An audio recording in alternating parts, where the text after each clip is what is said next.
Bonjour à tous, et bien là aujourd'hui on va voir comment j'ai restauré le clapet d'un Pilter numéro 4, un Pilter très ancien, et le clapet était vraiment usé, il fuyait, l'axe complètement ovalisé, enfin bref voilà, vraiment dans un sale état, et je vais vous faire voir comment j'ai réussi à le restaurer, je pense de façon durable et efficace. Euh, Bien sûr, il faudra d'abord voir ce que ça donne une fois remonté sur le bélier, mais je suis relativement confiant. Voilà, nous allons voir ça ensemble. À tout de suite. Bon, voilà, ça y est, j'ai rectifié autour le batteur. Donc là, il faisait 14 millimètres, enfin, d'origine, hein. Il y avait un filetage diamètre M14. Mais c'était complètement ovalisé, resté à des endroits plus que 12,2, 12,3 millimètres. Donc j'ai tout tourné, je l'ai pris entre pointes autour, je l'ai réduit à 12 millimètres et j'ai refileté le bout ici à 12 millimètres. Voilà.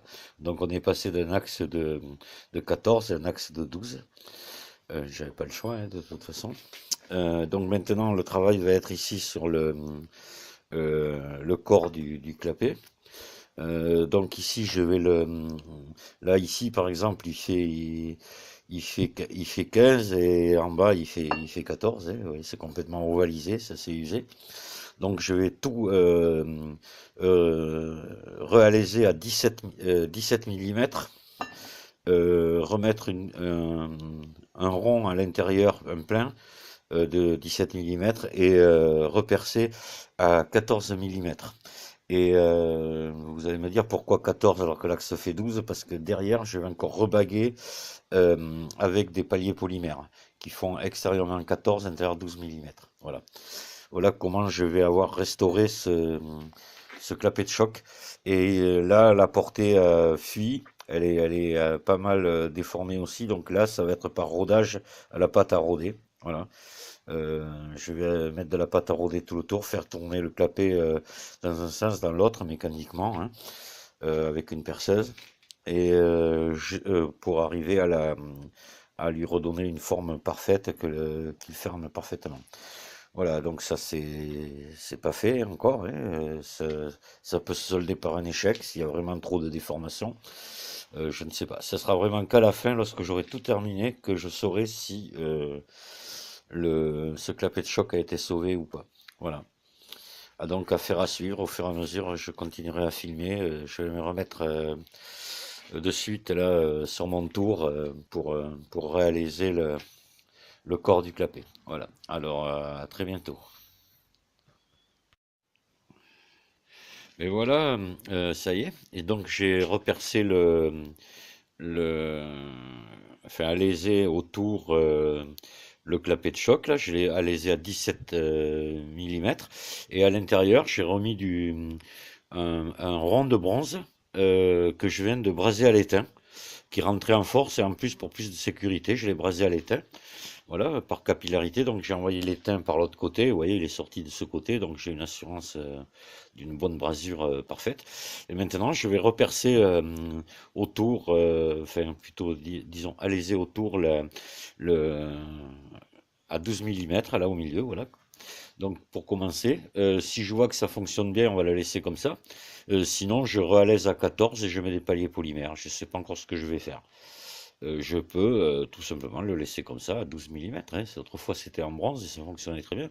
C'est vrai que le polymère, paraît-il, est beaucoup plus solide que le bronze. Donc, je vais voir. Je vais d'abord percer à 12, présenter le clapet dedans, voir ce qui se passe. Enfin, le batteur qui est ici. Voilà. Voir comment, si on est bien centré, s'il n'y a pas de problème. Et j'aviserai. Voilà. Donc, pour l'instant, je ne sais pas encore si ça va être bagage bronze ou polymère. Affaire à suivre. Bon, mais voilà. Donc finalement, j'ai opté pour la méthode du bagage polymère. Donc j'ai alésé ici à 14 millimètres. Voilà. Et je vais venir mettre à l'intérieur des paliers polymères comme ceci. Voilà. C'est extrêmement fin, mais extrêmement solide. Donc un ici et un autre à l'opposé derrière. Voilà. Voilà, donc on va voir après ce que ça donne une fois que le batteur sera remis à l'intérieur dans ses paliers. Voilà, donc à tout de suite.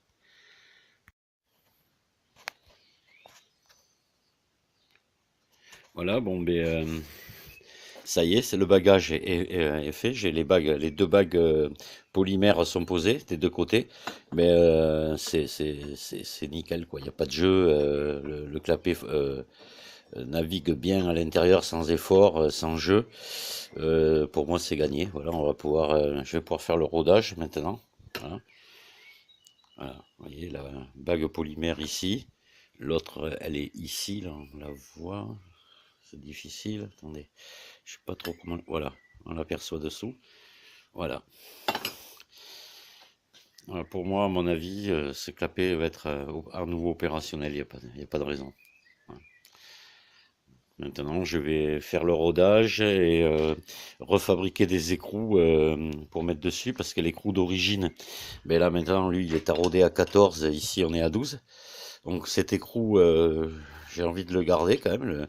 Donc je vais repercer à 16, tarauder, mettre un bout de bronze au milieu, braser à l'étain exactement comme j'ai fait pour ici, et repercer et retarauder à 12. Voilà. Donc l'écrou il sera sauvé. Et après il faut que j'en fabrique un autre comme ça parce qu'il n'y en avait qu'un. Normalement il y en a deux. Donc là pour le second ça va passer par de la fabrication. Voilà, ça pourrait être un achat chez Monsieur Walton, pourquoi pas. Mais bon, ça demanderait un peu de temps. Faut qu'il soit là chez lui pour me fournir la pièce. Donc là, je pense que pour un seul exemplaire, je vais le fabriquer autour. Voilà. Je l'ai déjà fait, j'en avais fabriqué pour moi des écrous comme ça.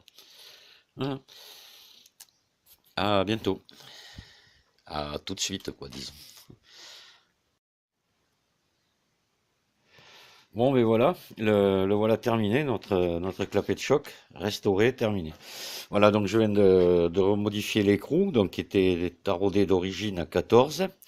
Mais là, j'ai repercé, j'ai retaraudé à 16, à M16. J'ai vissé une, une vis bronze de 16 dedans. J'ai coupé, j'ai rasé à l'étain pour éviter que ça se dévisse. J'ai repercé et j'ai retaraudé à 12, à M12. Et voilà, mon écrou d'origine est remonté. Donc il me reste plus qu'à en faire un second. Mais pour moi, disons que le travail est terminé. Donc je viens de le tester, le clapet, je l'ai rodé. J'ai fait un rodage à la pâte à roder et à la perceuse. Avant, arrière, c'est assez rapide. Hein. Et voilà, il ferme parfaitement, je l'ai testé. Je l'ai testé avec de l'eau, simplement en le mettant à l'envers, en remplissant ici d'eau, faut pas qu'il y ait d'eau qui coule. Et en le faisant pivoter sur lui-même, il faut que dans toutes les positions, il soit parfaitement étanche. C'est le cas, là. Voilà, donc c'est un clapet qui devrait être reparti pour un bon moment. Hein parce qu'il a plus du tout de jeu, il ferme parfaitement. Voilà, voilà, voilà. Et donc, si vous avez des vieux clapets, faut pas les jeter. Hein. Vous voyez, on peut les restaurer. C'est c'est toujours bon à savoir parce qu'un clapet neuf comme ça dépasse les 600 euros. Je sais que pour un W3, c'est 600 euros environ. Donc là, c'est pour un W4. À mon avis, c'est plutôt dans les 700 ou 800, j'en sais rien. J'ai aucune idée, mais enfin, c'est autour de ces prix-là. Donc, faut quand même essayer de les sauver. Hein. Voilà. Mais écoutez, je vous dis à une prochaine vidéo. Je ne sais pas ce que ça sera la prochaine. Peut-être encore la restauration d'un bélier ancien ou d'un clapet, comme ça. Voilà. Allez, au revoir. Merci de m'avoir écouté.